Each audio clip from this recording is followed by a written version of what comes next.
만약에 사항 같은 경우 임기가 종료되어서도 여전히 관리인 행세를 할 수 있잖아요.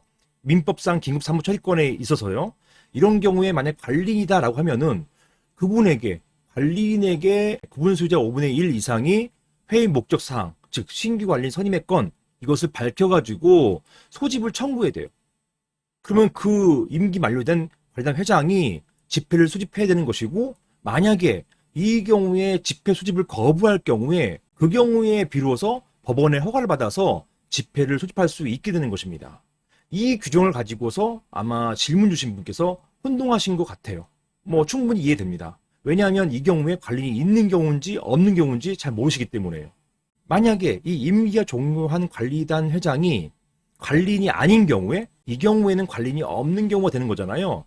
이런 경우, 관리인이 없는 경우, 이 경우에는요, 법원의 허가가 필요 없어요.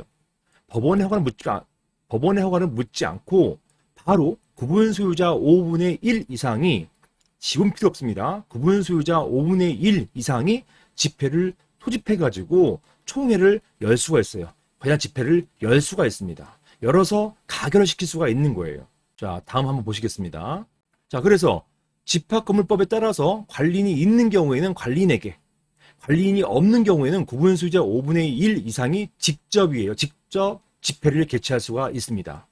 다시 말씀드리면 관리인이 없는 경우에는 직접, 관리인이 있는 경우에는 그 관리인에게 청구하는 것이고, 그 청구가 받아들이지 않을 경우에는 법원의 허가를 받아가지고 집회를 수집할 수 있게 되는 것입니다.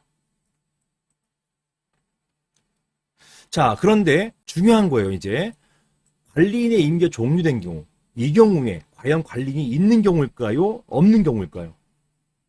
판례는요, 이런 경우 관리인이 없는 경우로 보고 있어요.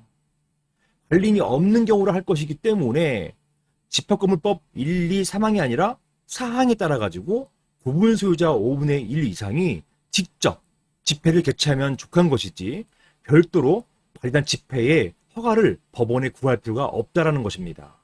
이게 판례의 태도예요. 판례도 마찬가지로 봤습니다. 관리인의 임기가 종료된 경우 직접 구분 소유자 5분의 1 이상이 집회 개최를 했고, 이것은 유효하다, 이렇게 보았습니다.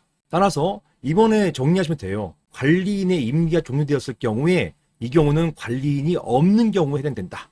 따라서 관리인이 없는 경우에 해당되기 때문에 집합건물법 33조 제4항에 따라서 구분 소유자 5분의 1 이상이 직접 집회를 개최할 수 있다. 이렇게 보시면 되겠습니다. 이상입니다.